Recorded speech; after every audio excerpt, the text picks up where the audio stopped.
Hello everyone, welcome to star education. अब तक हम लोगों ने बाल विकास के सिद्धांत को पढ़ा, विकास और वृद्धि के बारे में पढ़ा। आज मैं कुछ क्वेश्चन पेपर लेकर आई हूँ। प्रैक्टिस सेट है ये आपका। जितना भी हम लोगों ने अभी तक पढ़ा है उसके कुछ मेन टॉपिक के क्वेश्चन हैं जो आपके स्पेशली सीटेट से उठाए गए हैं। जितना भी अभी प्रीवियस ईयर का सीटेट का क्वेश्चन है वो मैं अलग से लेकर आई हूँ। बाकी स्टेट लेवल में जो पेडागोगी आता है वो मैं अलग से कराऊंगी, चाहे वो एस्टेट का हो या पीटेट, पंजाब टेट का हो या किसी और स्टेट का हो। आज हम लोग सीटेट, स्पेशली सीटेट के लिए हम लोग लेकर आए हैं और आज इसी को सॉल्व करते हैं। देखिए, क्वेश्चन नंबर 1 है, जब किशोर में किसी वस्तु, समस्या या परिस्थिति के लिए निजी स्तर पर निर्णय लेने की क्षमता का विकास परिपक्व होने लगता है तो इसको क्या कहा जाता है? भाषाई विकास कहा जाता है या मनोगत्यात्मक विकास कहा जाता है, सामाजिक विकास कहा जाता है या संज्ञानात्मक विकास कहा जाता है? जब यहाँ बात हो रही है कि किसी वस्तु, समस्या या परिस्थिति के लिए निजी स्तर पर निर्णय लेने की क्षमता का, तो वो क्षमता जब तक विकसित नहीं होगा, जब तक हम लोग में संज्ञानात्मक विकास नहीं होगा, मतलब हमारी बौद्धिक क्षमता नहीं आएगी, तब तक उसका विकास नहीं होगा। इसीलिए इस क्वेश्चन का सही आंसर है नंबर 4, संज्ञानात्मक विकास। नेक्स्ट क्वेश्चन है, बालकों में होने वाले क्रमबद्ध रूप में सुसंगत परिवर्तन की श्रृंखला को फिल इन द ब्लैंक्स क्या कहते हैं? विकास कहते हैं। ऑप्शन सेकंड, विकास। क्यों विकास कहते हैं? क्योंकि विकास जो है वो क्रमबद्ध रूप में चलता है और परिवर्तन होते चलता है। एक श्रृंखला में, एक सीरीज में वो परिवर्तन होते चलता है, इसीलिए इसका सही आंसर होगा विकास। ठीक है। क्वेश्चन नंबर 3, शिशु में कब भय एवं क्रोध से संबंधित संवेग का विकास होने लगता है? कब शिशु में भय और क्रोध जैसे संवेग विकसित होने लगते हैं? तो जब वो 1 वर्ष का हो जाता है तब उसमें भय और क्रोध का संवेग आने लगता है। तो इसका सही आंसर होगा आंसर 2, 1 वर्ष में। सामाजिक विकास के संदर्भ में निम्नलिखित दिए गए कथनों में से कौन सा एक कथन सही नहीं है? देखिए, ऐसे क्वेश्चन आपको हमेशा फंसाएंगे अगर आपने क्वेश्चन सही तरीके से नहीं पढ़ा है तो। कभी कभी निगेटिव पूछता है कि कौन सा सही नहीं है ऑप्शन में, और हम लोग क्या करते हैं, जो सही रहता है उसी को टिक मार के आ जाते हैं। तो आप क्वेश्चन बिल्कुल सही से पढ़ा करेंगे जब भी आप सीटेट का एग्ज़ाम देंगे तो यहाँ पूछ रहा है कौन सा एक कथन सही नहीं है सामाजिक विकास के संदर्भ में। तो पहला ऑप्शन देखिए क्या बोलता है, सामाजिक विकास का तात्पर्य होता है समाज के अंतर्गत रहकर विभिन्न पहलुओं को सीखना। ये तो समाज के बारे में सत्य है कि हम समाज में इसीलिए रहते हैं ताकि हम जिंदगी के, जीवन के अलग अलग पहलू को समझ सकें, है ना। तो ये ऑप्शन नहीं होगा क्योंकि ये गलत कथन पूछ रहा है। सेकंड में क्या कहा गया है कि बालकों के विकास के रूप में समाज को प्रथम पाठशाला माना गया है। ये तो बिल्कुल गलत होगा। प्रथम पाठशाला परिवार को माना जाता है। बालक का जो प्रथम पाठशाला होता है वो परिवार होता है, जहाँ से वो भाषा विकास करता है और भी बहुत सारी चीज़ें सीखता है। तो प्रथम पाठशाला समाज ना होकर परिवार होगा, इसीलिए ऑप्शन 2 यहाँ सही है। बाकी ऑप्शन 3 भी देख लीजिए क्या कह रहा है, सामाजिक विकास के माध्यम से बालकों को व्यापक जुड़ाव होता है। सामाजिक विकास जब हो जाता है तो वो समाज के प्रति बहुत अच्छे से जुड़ाव महसूस करता है। ठीक है, बहुत मिलजुल जाता है, मिलनसार होने की प्रवृत्ति उसमें आ जाती है।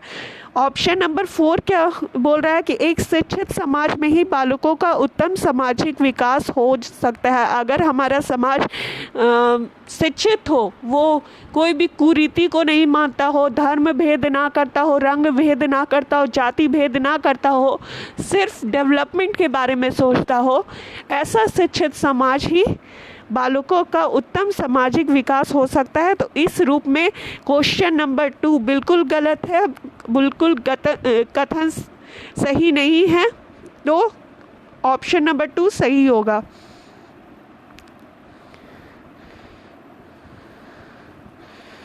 नेक्स्ट है गर्भावस्था कंसेप्शन पीरियड के संदर्भ में निम्नलिखित दिए गए कथनों में से कौन सा एक कथन सही नहीं है। गर्भावस्था के बारे में यहाँ कौन सा कथन सही नहीं है ये पूछा गया है। तो पहला ऑप्शन बता रहा है कि यह अवस्था 9 माह या 280 दिनों की होती है। हम लोग पहले ही से इस बात को जानते हैं कि गर्भावस्था जो होता है वो 9 माह यानी 280 दिनों का होता है। सेकंड ऑप्शन क्या बोलता है, यह अवस्था गर्भधान से लेकर शिशु के जन्म लेने तक की अवस्था होती है। ये जो अवस्था होती है ये कब से कब तक होती है, जब गर्भधान से लेकर जब तक शिशु का जन्म ना हो जाए तब तक वो गर्भावस्था बोला जाता है, कंसेप्शन पीरियड बोला जाता है। नेक्स्ट है गर्भावस्था में विकास की गति मंद होती है। ये ऑप्शन बिल्कुल सही है, यही ऑप्शन होगा। यही कथन गलत है। गर्भावस्था में विकास जो होता है उसकी गति क्या होती है, तेज होती है, मंद नहीं होती है। तभी तो बच्चा जल्दी 9 माह में विकसित होगा, है ना। तो इसीलिए ये ऑप्शन बिल्कुल सही है। ये कथन जो है वो गलत है। गर्भावस्था में विकास की गति मंद नहीं होती है बल्कि तेज होती है। चौथा है शरीर के सभी अंगों की आकृतियों का निर्माण इस अवस्था में हो जाता है ना। क्योंकि विकास की गति तीव्र होती है तो हमें तीव्र गति से सारे शरीर के अंगों की आकृति जो है उसका निर्माण होने लगता है। नेक्स्ट क्या है, नंबर 6, विकास की प्रक्रिया बालक की गर्भावस्था से लेकर जीवन पर्यंत एक क्रम में चलती रहती है तथा प्रत्येक अवस्था का प्रभाव दूसरी अवस्था पर पड़ता है। इस कथन का संबंध निम्न में से किस मनोवैज्ञानिक से है। देखिए, मैं जब पढ़ा रही थी तभी आपको बोली थी कि सीटेट में जितने भी मनोवैज्ञानिक हैं उन्होंने कौन सा कथन दिया है, यह बिल्कुल आता है। इसलिए आप लोग कथन को चाहे जो भी चैप्टर हो उसमें जो भी कथन हो उसको ज़रूर देखा कीजिए, उसको ज़रूर याद में रखा कीजिए कि किस मनोवैज्ञानिक ने कौन सा कथन दिया हुआ है। कभी आपको हरलॉक के बारे या दे देगा कि हरलॉक ने निम्नलिखित में से कौन सा कथन कहा है, या आपको कथन ही दे देगा और बोल देगा कि निम्नलिखित में से कौन से मनोवैज्ञानिक ने ये कथन दिया है। इस 2 तरह के क्वेश्चन आ सकते हैं सीटेट एग्ज़ाम में। यहाँ पे देखिए, विकास की प्रक्रिया बालक की गर्भावस्था से लेकर जीवन पर्यंत एक क्रम में चलती रहती है तथा प्रत्येक अवस्था का प्रभाव दूसरी अवस्था पर पड़ता है। यह कथन किसने बोला था, हरलॉक ने बोला था, ठीक है। और गैसेल, पियाजे और सुकरात ने भी विकास के बारे में जो कथन दिया है आप उसको बिल्कुल एक जगह नोट कर लेंगे और याद कर लेंगे। लेकिन यहाँ जो कथन है कि विकास जो है वो गर्भावस्था से लेकर पूरे जीवन चलता है और एक दूसरे जैसे जैसे वो जो अवस्था में जाते रहता है उस अवस्था में एक दूसरे का अवस्था का प्रभाव पड़ता है। जैसे बाल्यावस्था में जैसा विकास होगा उसका प्रभाव किशोरावस्था में पड़ेगा। किशोरावस्था में जो विकास हुआ है उसका वयस्कावस्था में पड़ेगा। तो एक दूसरे से वो जुड़ा हुआ रहता है, ठीक है।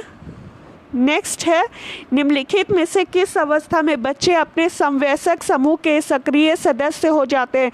समवयस्क समूह मतलब सेम एज के बच्चे, है ना, अपने एज के बच्चों के साथ सक्रिय सदस्य बन जाते हैं। मतलब उनके साथ ही वो इन्वॉल्व रहते हैं, उनके साथ ही उठना बैठना और आपस में मेल मिलाप होता है। तो वो किस अवस्था में होता है, किशोरावस्था में, ठीक है।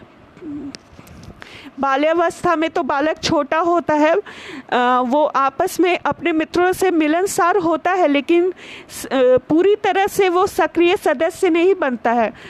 पूरी तरह से सक्रिय सदस्य किस अवस्था में पड़ता है, किशोरावस्था में, ठीक है। प्रौढ़ावस्था क्यों नहीं होगा, क्योंकि प्रौढ़ावस्था में जो है बहुत सारी जिम्मेदारियां आ जाती है। तो जिम्मेदारी जिम्मेदारी के कारण वो समवयस्क समूह के साथ उतने ज़्यादा सक्रिय नहीं रहते हैं, अपनी जिम्मेदारियों को ज़्यादा देखभाल करते हैं। ठीक है, नेक्स्ट है क्वेश्चन नंबर 8, निम्नलिखित में से किस कथन को सीखने के लक्षण के रूप में नहीं माना जाता है? अधिगम में पढ़ाया गया था कि सीखने के अलग अलग लक्षण होते हैं। अब यहाँ पे ऑप्शन में देखिए कि कौन सा नहीं माना जाता है। सीखना एक ऐसी चीज़ है जो कुछ अनुभवों के परिणाम स्वरूप घटित होती है। अधिगम में हम लोगों ने ये पढ़ा था कि जो भी हम अनुभव करते हैं उसके द्वारा ही हमारे व्यवहार में परिवर्तन आता है, उसी से हम सीखते हैं। ठीक है, लेकिन यहाँ वही चीज़ लिखा हुआ है कि सीखना एक ऐसी चीज़ है जो कुछ अनुभवों के परिणाम स्वरूप घटित होती है। तो ये ऑप्शन तो सही है, माना जा सकता है। नेक्स्ट है व्यवहार का अध्ययन सीखना है। व्यवहार का अध्ययन सीखना नहीं है, सीखना का अध्ययन व्यवहार है। जैसा हम सीखेंगे वैसे ही व्यवहार करेंगे, तो यही ऑप्शन नहीं माना जाएगा। ठीक है, तो ये ऑप्शन सही है, व्यवहार का अध्ययन सीखना है। थर्ड में है अनधिगम, अनलर्निंग भी सीखने का एक हिस्सा नहीं, ये तो। 4 में है सीखना एक प्रक्रिया है जो व्यवहार में मध्यस्थता करती है। सबसे यहाँ बेस्ट ऑप्शन है व्यवहार का अध्ययन सीखना है, मतलब हम लोग सीखते हैं तब तो वैसे ही व्यवहार करते हैं ना, और यहाँ उल्टा लिखा हुआ है व्यवहार का अध्ययन सीखना नहीं। ये ऑप्शन बिल्कुल सही है, यही नहीं माना जाएगा सीखने के लक्षण के रूप में। नेक्स्ट है क्वेश्चन नंबर 9, अवधारणाओं का विकास मुख्य रूप से फिल इन द ब्लैंक्स का हिस्सा होता है। अवधारणा जो हम लोग बना लेते हैं किसी भी चीज़ को लेकर, वो हमारे किस विकास को शो करता है? बौद्धिक विकास को, शारीरिक विकास को, सामाजिक विकास को, या संवेगात्मक विकास को? बौद्धिक विकास यहाँ होगा। क्यों होगा? क्योंकि कोई भी चीज़ हम सोचते हैं तो उसमें हमारा कितना बौद्धिक विकास हुआ है यह दर्शाता है। हम लोग किस अवधारणा को कैसे लेते, चाहे निगेटिव अवधारणा किसी चीज़ के बारे में बना लिए हो या पॉजिटिव अवधारणा किसी चीज़ के लिए बना लिए हो, तो वो पूरी तरह से हम लोग का बौद्धिक विकास पे डिपेंडेंट होता है। इसीलिए यहाँ पे बौद्धिक विकास होगा, यह बौद्धिक विकास का हिस्सा होता है। ठीक है, क्वेश्चन नंबर 10, बच्चे के उचित विकास को सुनिश्चित करने के लिए उसका स्वास्थ्य शारीरिक विकास एक महत्वपूर्ण पूर्व आवश्यकता है। यह कथन किसका है? यह कथन सही है या नहीं? गलत हो सकता है क्योंकि विकास नितांत व्यक्तिगत मामला है। सेकंड, सही है क्योंकि विकास क्रम में शारीरिक विकास सबसे पहले स्थान आता है। सही है क्योंकि शारीरिक विकास के अन्य पक्षों के साथ अंतर संबंधित है। ये ऑप्शन नंबर 3 सही होगा। क्यों सही होगा? बच्चे के उचित विकास को सुनिश्चित करने के लिए उसका स्वस्थ शारीरिक विकास इसलिए महत्वपूर्ण है क्योंकि शारीरिक विकास हम लोगों ने पढ़ा था कि जितने भी विकास के आयाम हैं वो एक दूसरे पे डिपेंडेंट है, वो एक दूसरे से संबंधित है। अगर शारीरिक विकास अच्छा से नहीं होगा तो मानसिक विकास भी अच्छे से नहीं होगा, और अन्य विकास अगर अच्छे से नहीं होगा तो वो दूसरे पे भी साइड इफ़ेक्ट पड़ेगा, है ना। तो इसलिए यहाँ पे ये एक ऑप्शन नंबर 3 सही है क्योंकि स्वस्थ शरीर में ही स्वस्थ मस्तिष्क का निवास होता है। ये तो आपने सुना होगा ना, तो उस बेसिस पे ऑप्शन नंबर 3 बिल्कुल सही है। फिर है क्वेश्चन नंबर 11, बचपन के सांप्रतिक दृष्टिकोण की मान्यता है। क्या मान्यता है? मतलब बचपन, ऑप्शन नंबर 1, बहुत तरीके से बच्चे प्राप्त वयस्कों के बराबर हो जाते हैं। बच्चों के युवा प्राप्त वयस्कों के रूप में सबसे अच्छा माना जाता है। बचपन आधारित रूप से प्रतीक्षावधि है, या बचपन वृद्धि एवं परिवर्तन की एक अनूठी अवधि है। यह क्वेश्चन ये पूछ रहा है कि बचपन के बारे में क्या दृष्टिकोण है, क्या मान्यताएं हैं? तो ऑप्शन नंबर 4 इसलिए सही होगा क्योंकि बचपन में वृद्धि और परिवर्तन एक अनूठी अवधि होती है।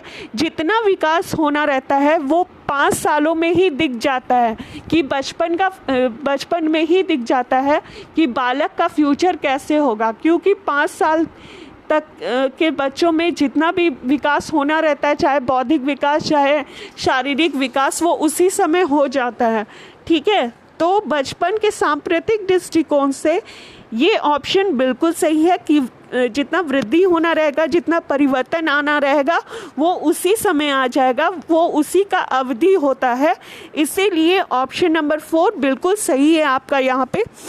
ठीक है, क्वेश्चन नंबर 12, बाल विकास की परिभाषा का अध्ययन क्षेत्र है जो मानवीय सामर्थ्य में परिवर्तन का परीक्षण करता है। बाल विकास जो है वो मानवीय सामर्थ्य में क्या परिवर्तन आ रहा है इसका परीक्षण नहीं करता है, क्या स्ट्रेंथ में परिवर्तन आ रहा है यह नहीं शो करता है। जीवन अवधि के दौरान व्यवहार की व्याख्या ढूंढेगा, कैसा व्यवहार आएगा जब विकास होगा, जब पूरे तरह से विकसित होगा तभी तो उसका व्यवहार भी विकसित होगा ना। तो ये पूरा जीवन उसका व्यवहार नहीं दिखता है कि किस तरह से बालक विकसित किया, किस तरह से बालक वृद्धि किया, कौन कौन से विकास किस तरह से आगे बढ़े, मतलब कि कैसे विकसित हुए हैं या नहीं हुए हैं, ये देखता है।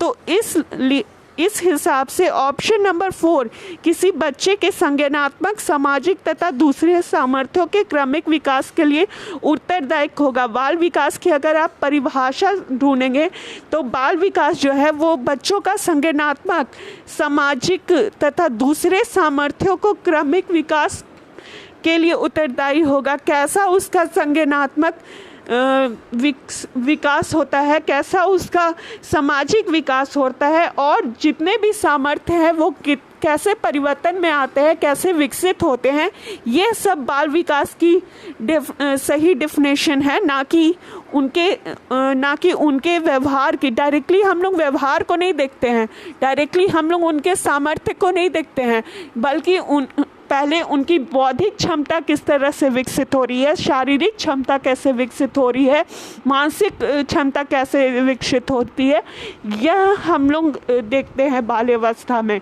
तो बाल्यावस्था इन सब चीज़ों का उत्तरदायी होता है। ठीक है, नेक्स्ट ऑप्शन, मानव विकास को निम्न क्षेत्रों में विभाजित किया जाता है जो है शारीरिक, आध्यात्मिक, संज्ञानात्मक और सामाजिक। मतलब क्या हम लोग जानते हैं कि मानव का जो विकास होता है वो क्रमबद्ध होता है, तो कौन सी क्रम सही है आपको ये ढूंढना है। तो आप क्रम अच्छे से याद कर लेंगे। पहला है शारीरिक, आध्यात्मिक, संज्ञानात्मक और सामाजिक। सबसे पहले शारीरिक, नहीं ये नहीं है। सेकंड शारीरिक, संज्ञानात्मक। अच्छा, यहाँ ऑप्शन नंबर 1 में आध्यात्मिक, शारीरिक के बाद डायरेक्टली आध्यात्मिक आ गया है, तो शारीरिक के बाद डायरेक्टली आध्यात्मिक। अध्यात्म तो किशोरावस्था में थोड़ा सा आता है, फिर वृद्धावस्था में आता है, पहले तो नहीं आ जाता है, बचपन में ही नहीं आ जाता, बाल्यावस्था में ही नहीं आध्यात्मिकता आ जाती है, तो यह क्रम गलत है। नेक्स्ट है, यह क्रम गलत है। सेकंड में शारीरिक, संज्ञानात्मक, संवेगात्मक और सामाजिक।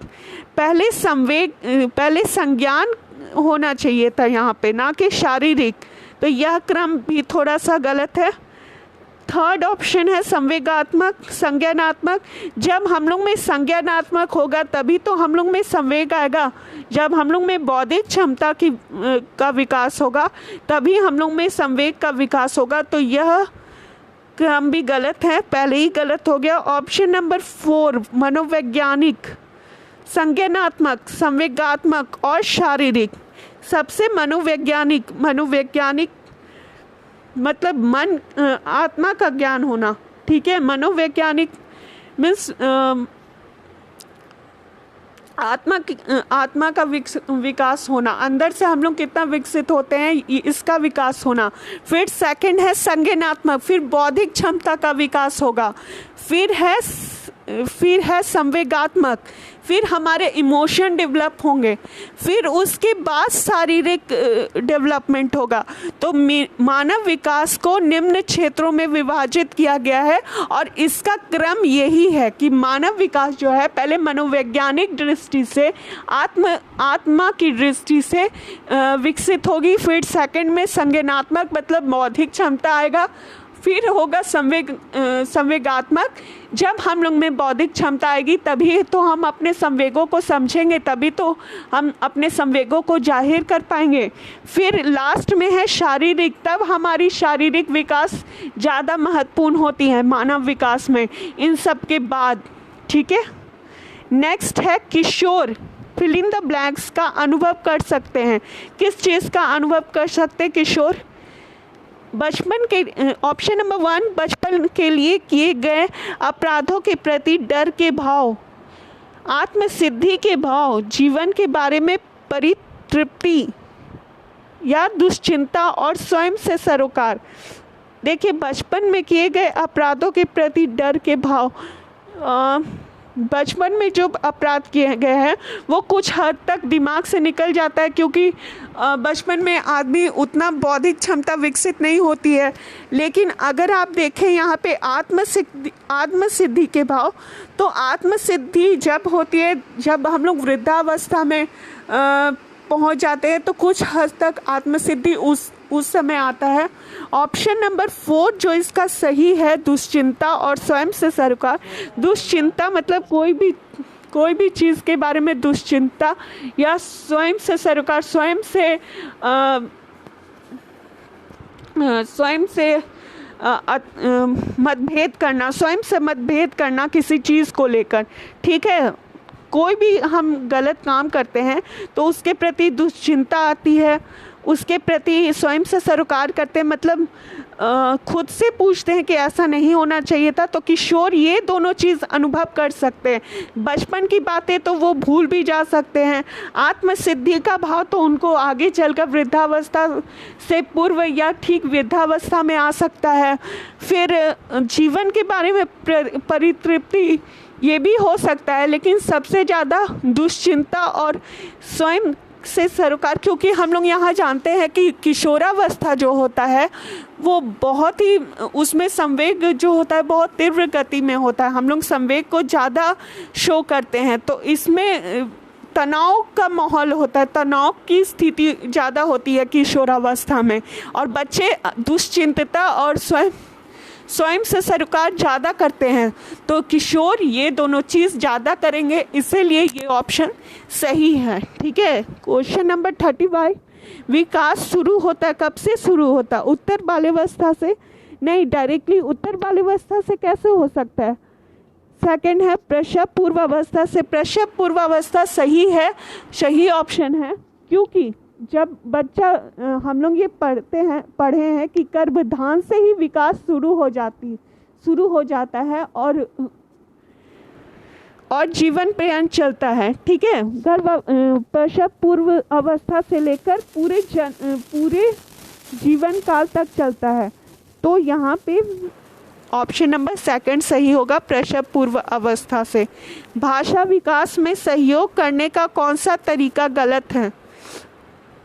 ऑप्शन 1, बच्चे को बिना टोके प्रकरण पर बात करना। बिना टोके प्रकरण पर बात करना, बच्चों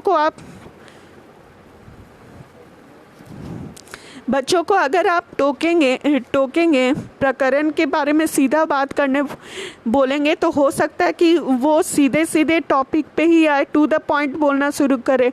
उसकी अपनी भाषा के प्रयोग को अमान्य करना, यह बिल्कुल गलत है। बच्चों को अपनी भाषा में बोलने का अधिकार देना चाहिए। ठीक है, कि हाँ, अभी इस चीज़ की भाषा की क्लास है, आप अपने भाषा में आप इसको बताइए कि कैसे आप बोलेंगे। ठीक है, तो उसमें रोक टोक नहीं करना चाहिए। टॉपिक में बोलने से आप रोक टोक कर सकते हैं कि हाँ, टॉपिक को टू द पॉइंट कैसे करना है, लेकिन आप उसकी अपनी भाषा को यूज़ करने में नहीं अमान्य ठहरा सकते, नहीं रोक टोक कर सकते हैं, क्योंकि बच्चा पहले जब छोटा होता है तो वो अपनी ही भाषा में कोई भी आपको अनुभव व्यक्त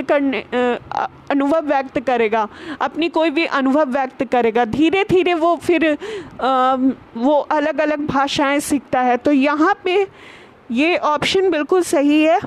उसकी अपनी भाषा के प्रयोग को अमान्य करना बिल्कुल गलत है।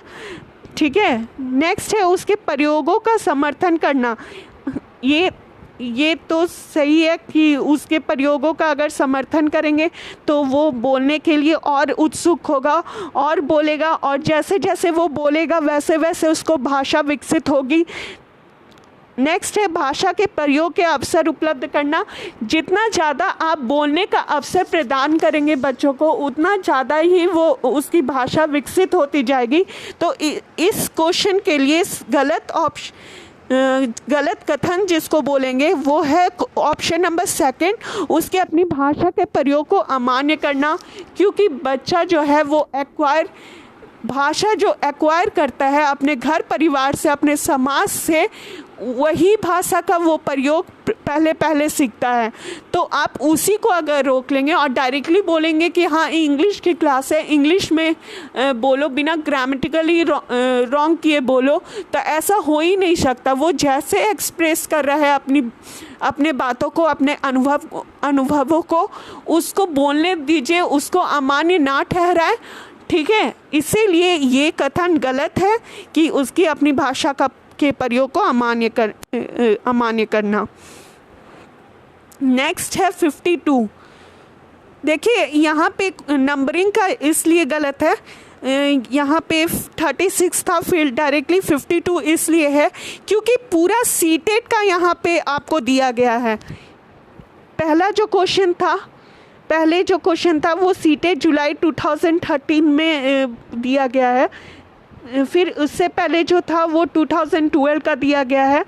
तो इसीलिए नंबरिंग का आपको यहाँ पे गलत है। आप अपना नंबरिंग से एक जगह नोट करके लिख लीजिएगा। ठीक है, ये देखिए सीटेट फरवरी 2015 का ये क्वेश्चन है। निम्नलिखित में से कौन प्रारंभिक बाल्यावस्था अवधि के दौरान उन भूमिकाओं एवं व्यवहारों के बारे में जानकारी प्रदान करते हैं जो एक समूह में स्वीकार्य है? निम्नलिखित में कौन प्रारंभिक बाल्यावस्था अवधि के दौरान उन भूमिकाओं एवं व्यवहारों के बारे में जानकारी प्रदान करते हैं जो एक समूह में स्वीकार है? पहला ऑप्शन है भाई एवं अध्यापक, सेकंड है अध्यापक एवं साथी, थर्ड है साथी एवं माता पिता, फोर्थ है माता पिता एवं भाई बहन। ये ऑप्शन सही है क्योंकि प्रारंभिक बाल्यावस्था में बच्चा घर परिवार से सीखता है, घर परिवार से व्यवहारों को और भाषा को सीखता है। तो उनकी बालक की भूमिका को और व्यवहार के बारे में जानकारी प्रदान उसके बहनी देते हैं, क्योंकि परिवार से ही वो पहले सीखता है और परिवार में माता पिता और भाई बहन ही उसके सहयोगी होते हैं। और इसीलिए ये ऑप्शन सही है, माता पिता एवं भाई बहन प्रारंभिक बाल्यावस्था अवधि के दौरान उन भूमिकाओं एवं व्यवहारों के बारे में जानकारी प्रदान करते हैं जो एक समूह में स्वीकार्य हैं। उनको ये बताते हैं कि कौन से समूह में, हमारे समाज में कौन कौन सी भूमिका है, कौन कौन से व्यवहार हैं जो कि सही है। उनको सही गलत के बीच का अंतर बताते हैं माता पिता भाई बहन। उस समाज में क्या करना चाहिए क्या नहीं करना चाहिए इसके बारे में वो बताते हैं। विद्यालय में घर परिवार के सदस्यों के साथ या समाज के सदस्यों के साथ हमें कैसा व्यवहार करना चाहिए, कैसे उनके साथ रहना चाहिए, कौन कौन सी नैतिक मूल्यों का पालन करना चाहिए, क्या क्या नैतिकता के खिलाफ है, इन सारी चीज़ों के बारे में, इन सारी भूमिकाओं एवं व्यवहारों के बारे में हमें कौन बताता है? बालक को कौन बताता है? माता पिता एवं भाई बहन। ठीक है, जो प्रारंभिक बाल्यावस्था के बच्चे, जो प्रारंभिक बाल्यावस्था के बच्चे वो छोटे होते हैं और उनके वयस्क माता पिता और भाई बहन ही होते हैं जो इन सब जानकारियों के बारे में उनको बताते हैं, इन जानकारी प्रदान करते हैं, इसलिए ये ऑप्शन बिल्कुल सही है। अब देखिए सीटेट फरवरी 2016 का एक क्वेश्चन है, 2015 का एक क्वेश्चन है। निम्नलिखित में से कौन सा आयु समूह प्रवर्ती बाल्यावस्था श्रेणी के अंतर्गत आता है?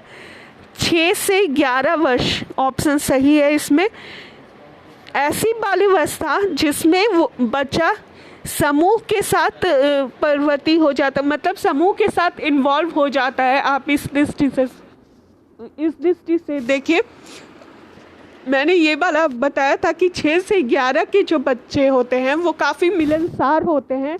वो बिना किसी जाति भेद के, रंग भेद के अपने आस पड़ोस के बच्चों के साथ, अपने विद्यालय के बच्चों के साथ घुल मिल जाते हैं, मिलनसार हो जाते हैं। तो क्वेश्चन नंबर 4 सही होगा, 6 से 11 वर्ष। नेक्स्ट है सीटेट फरवरी 2015 का ही क्वेश्चन है। कोई भी नाराज हो सकता है, यह आसान है, परंतु एक सही व्यक्ति के ऊपर सही मात्रा में, सही समय पर, सही उद्देश्य के लिए सही तरीके से नाराज होना आसान नहीं है, है ना। जो व्यक्ति सही है और उसमें आप सही एकदम सही दृष्टिकोण से नाराज होए, ये सही नहीं है, ये आसान नहीं है, क्योंकि जो सही व्यक्ति होता है वो अपने मूल्यों को, अपने कर्तव्यों को, अपने नैतिकता को अच्छी तरह से समझता है।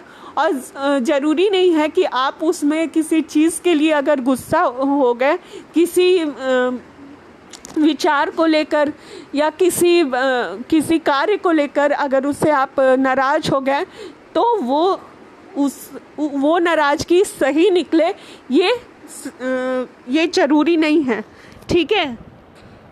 तो यह किससे संवेदित है?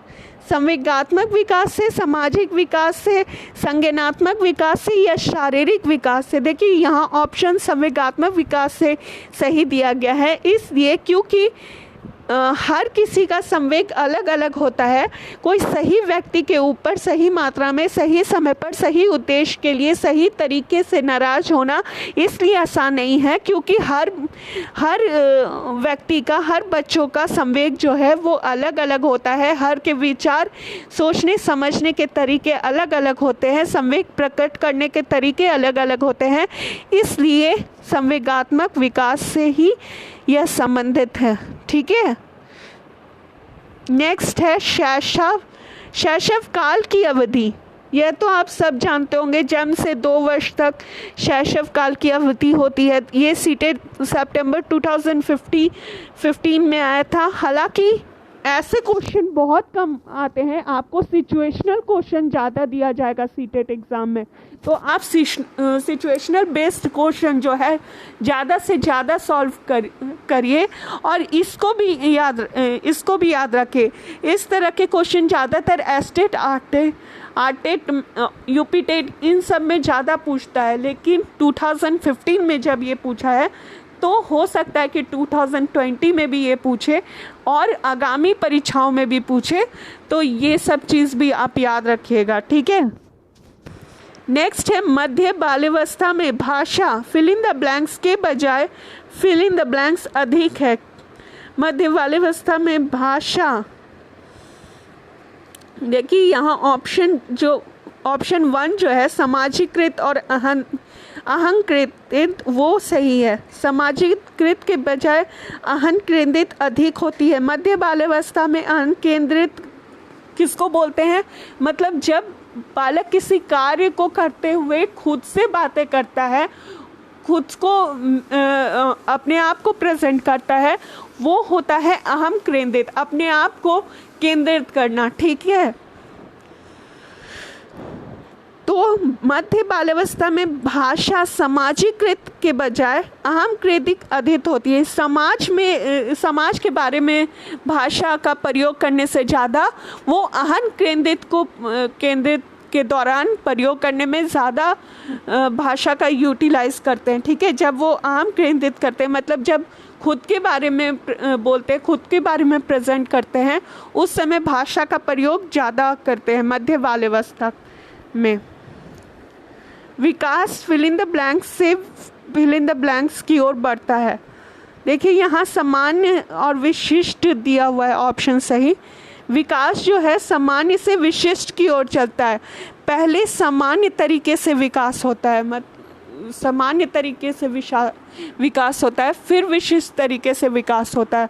इसको मैं और डिफाइन करके बताऊंगी कि कैसे सामान्य से और विशिष्ट तक चलता है। सामान्य मीन्स पहले जब बालक जन्म होता है तब उसके छोटे थोड़े थोड़े करके समाज जितने भी विकास के आयाम हैं वो विकसित होते हैं।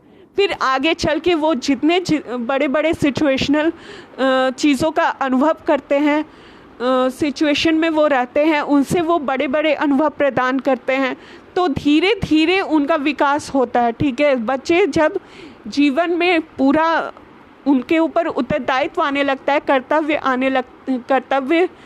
आने लगता है, तब वो धीरे धीरे अलग अलग चीज़ों का अनुभव करते हैं और उसी तरह उनका व्यवहार में परिवर्तन आता है और उसी तरीके से उनका विकास और विशिष्ट तरीके से होता है। तो पहले सामान्य होता है, फिर विशेष की ओर बढ़ता है। ठीक है, नेक्स्ट क्वेश्चन, निम्नलिखित में से कौन सा कथन विकास और अधिगम के बीच संबंध को सर्वश्रेष्ठ रूप से जोड़ता है? यह क्वेश्चन तो सबको आना चाहिए क्योंकि हम लोगों ने लास्ट में अधिगम और विकास के बीच संबंध को ही पढ़ा था। ये सीटेट सितंबर 2015 का क्वेश्चन है। विकास अधिगम से स्वतंत्र है। विकास अधिगम से स्वतंत्र कैसे हो सकता है? अधिगम हम करेंगे तभी तो विकास होगा, है ना। अधिगम विकास के पीछे रहता है। विकास और अधिगम दोनों एक दूसरे से ही जुड़े हुए हैं। अधिगम करेंगे तो विकास होगा। ठीक है,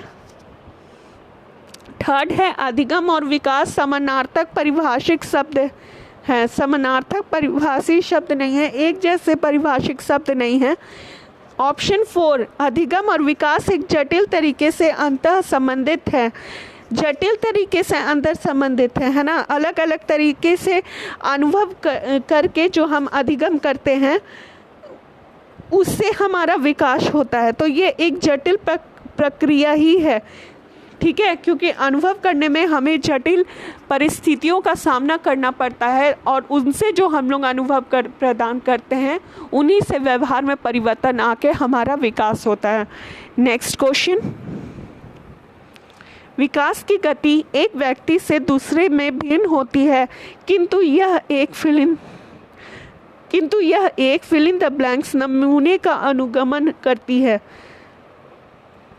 ये सीटेट फरवरी 2016 का क्वेश्चन है। विकास की गति एक व्यक्ति से दूसरे से भिन्न होती है किंतु यह एक क्रमबद्ध और व्यवस्थित नमूने का अनुगमन करती है। देखिए, एक एड़ी से चोटी सिर पदाभिमुख का यहाँ बात नहीं है। एड़ी से चोटी डिफरेंट हो गया है। ऐसे भी विकास हमारा सिर से पैर तक होता है, ना कि एड़ी से चोटी तक। ये तो ऑप्शन बिल्कुल ही सही नहीं है। नेक्स्ट है अव्यवस्थित। विकास अव्यवस्थित नहीं होता है, श्रृंखला में होता है, क्रमबद्ध होता है और व्यवस्थित होता है, सिस्टमैटिकली होता है। अप्रत्याशित भी नहीं होता है। बेस्ट ऑप्शन है क्रमबद्ध और व्यवस्थित। विकास की गति सब में डिफरेंट होती है। जितने भी मनुष्य हैं सब में डिफरेंस आता है विकास की गति में। किसी में मंद पाया जाता है, किसी में तीव्र पाया जाता है, लेकिन फिर भी विकास क्रमबद्ध और व्यवस्थित होता है। ये चीज़ सब में पाया जाता है। ठीक है, नेक्स्ट क्वेश्चन है, विकास के लिए निम्नलिखित में से कौन सा एक उचित है, कौन सा एक कथन सही है? ये सीटेट फरवरी 2016 का क्वेश्चन है। विकास जन्म के साथ प्रारंभ होता है और समाप्त हो जाता है, यह तो बिल्कुल ही कथन गलत है। विकास जन्म के साथ प्रारंभ जरूर होता है लेकिन वो जीवन पर्यंत चलता है, कभी भी समाप्त नहीं होता। सेकंड है सामाजिक सांस्कृतिक के संदर्भ। विकास एक महत्वपूर्ण भूमिका का निर्वाह करता है। सामाजिक सांस्कृतिक संदर्भ नहीं, सिर्फ सामाजिक और सांस्कृतिक नहीं, बहुत सारे विकास जो होते हैं वो बहुत सारे अलग अलग चीज़ें जो होते हैं जो विकास को विकास क्या एक भूमिका का निर्वाह करता है। सामाजिक और सांस्कृतिक के अलावा भी बहुत सारी चीज़ें। सामाजिक सांस्कृतिक संदर्भ विकास में एक महत्वपूर्ण भूमिका का निर्वाह करता है ना। बहुत सारी और भी चीज़ें हैं, लेकिन सामाजिक और सांस्कृतिक संदर्भ जो है वो बिल्कुल सही है, क्योंकि सामाजिक और सांस्कृतिक हम जिस समाज में रहते हैं, जिस संस्कृति में रहते हैं, उसी का प्रभाव हमारे विकास में पड़ता है। इसलिए ये कथन बिल्कुल सही है। चाहे जितनी भी चीज़ें हो सांस्कृतिक और सामाजिक को छोड़ के, लेकिन यह दोनों जो है सबसे बेस्ट है हमारे विकास को एक महत्वपूर्ण भूमिका का निर्वाह करता है। ये दोनों विकास को एक मजबूत बनाने के लिए, है ना। सामाजिक सांस्कृतिक संदर्भ में विकास में एक महत्वपूर्ण भूमिका का निर्वाह करता है। विकास एकल आयामी है नहीं, विकास पृथक होता है। ये सारे ऑप्शन गलत हैं। आपको देखिए ऑप्शन को गलत छाटिएगा, ऑप्शन को अगर गलत छाटिएगा ना तो आंसर अपने आप मिल जाएगा। इसीलिए ढूंढने से अच्छा है कि सबसे ज़्यादा देखिएगा कि गलत ऑप्शन कौन सा है, ठीक है। तो सही आपके पास एकाएक आ जाएगा, ठीक है। तो सामाजिक सांस्कृतिक संदर्भ विकास में एक महत्वपूर्ण भूमिका का निर्वाह करता है, यह सही है। इसमें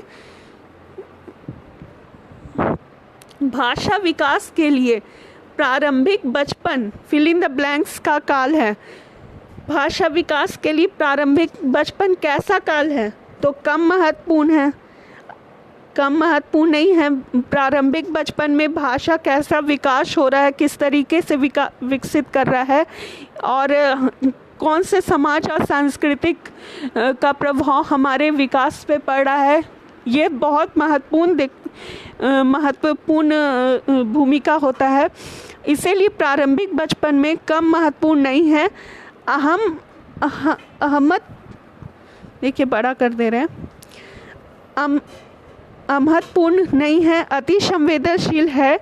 भाषा विकास के लिए प्रारंभिक बचपन काल में अति संवेदनशील है, क्योंकि अगर भाषा विकास सही से नहीं हुआ तो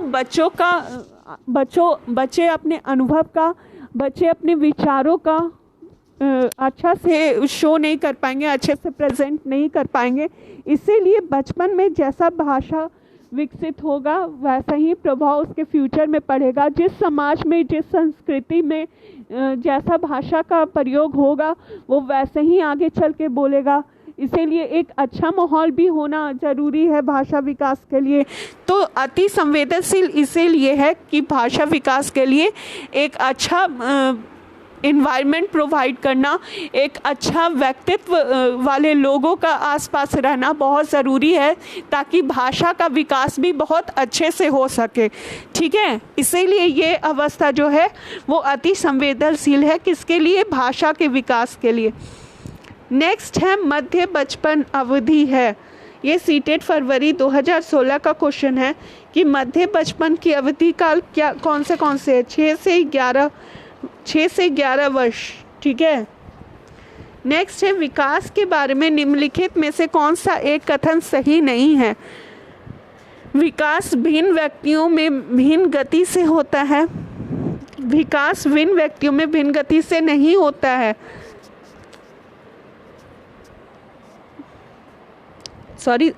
विकास के बारे में निम्नलिखित में से कौन सा एक कथन सही नहीं है? विकास भिन्न भिन्न व्यक्तियों में भिन्न भिन्न गति से होता है। नेक्स्ट है विकास जन्म से किशोरावस्था तक बहुत तीव्र गति से होता है और उसके बाद रुक जाता है। नेक्स्ट है विकास जन्म से किशोरावस्था तक आगे की ओर बढ़ता है और फिर पीछे की ओर। विकासात्मक परिवर्तन एक सीधी रेखा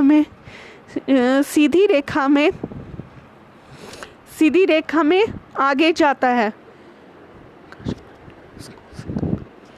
देखिए ये ऑप्शन 1 में थोड़ा मुझे डाउट है। अगर आपको कुछ डाउट होगा तो आप बोल दीजिएगा। विकास जन्म से किशोरावस्था तक बहुत तीव्र गति से होता है, उसके बाद रुक जाता है। ये इसका थोड़ा ऑप्शन में आप मुझे बताइएगा कमेंट बॉक्स में, क्योंकि मुझे लग रहा है कि ऑप्शन 1 गलत है।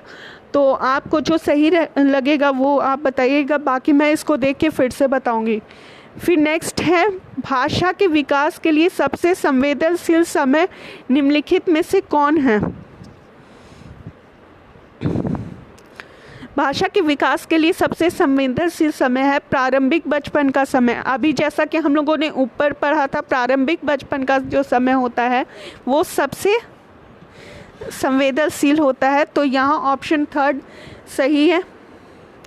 नेक्स्ट है, विकास के सिद्धांतों के बारे में निम्नलिखित में से कौन सा कथन गलत है? विकास के सिद्धांतों के बारे में देख लीजिए, विकास वंशानुगतता और वातावरण के बीच सतत अन्योन्य की क्रिया से होता है। नेक्स्ट है, विकास परिपक्वन और अधिगम पर आधारित होता है।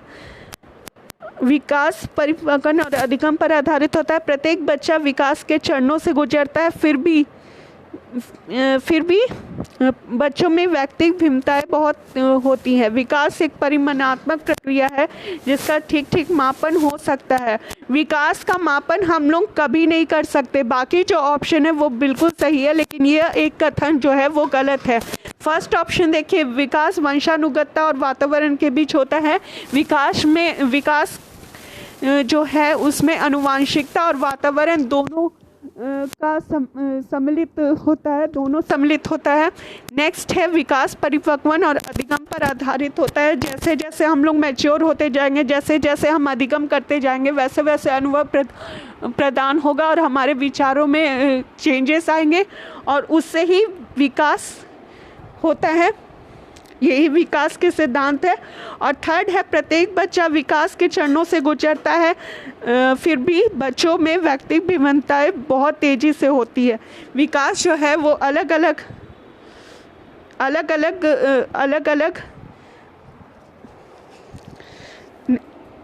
विकास जो होता है वो अलग अलग चरण से होकर गुजरता है ना। ये एक सही है, विकास का सिद्धांत ये भी है, लेकिन विकास परिमाणात्मक प्रक्रिया नहीं होकर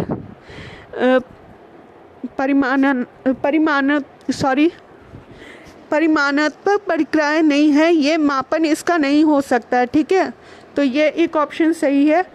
आज का वीडियो यहीं तक। नेक्स्ट मैं दूसरा चैप्टर लेकर आऊँगी। तब तक के लिए good bye, thank you. And ये क्वेश्चन नंबर 64 आप ज़रूर देख लीजिएगा और इसका आंसर जो सही होगा वो आप मुझे बताइएगा। Thank you.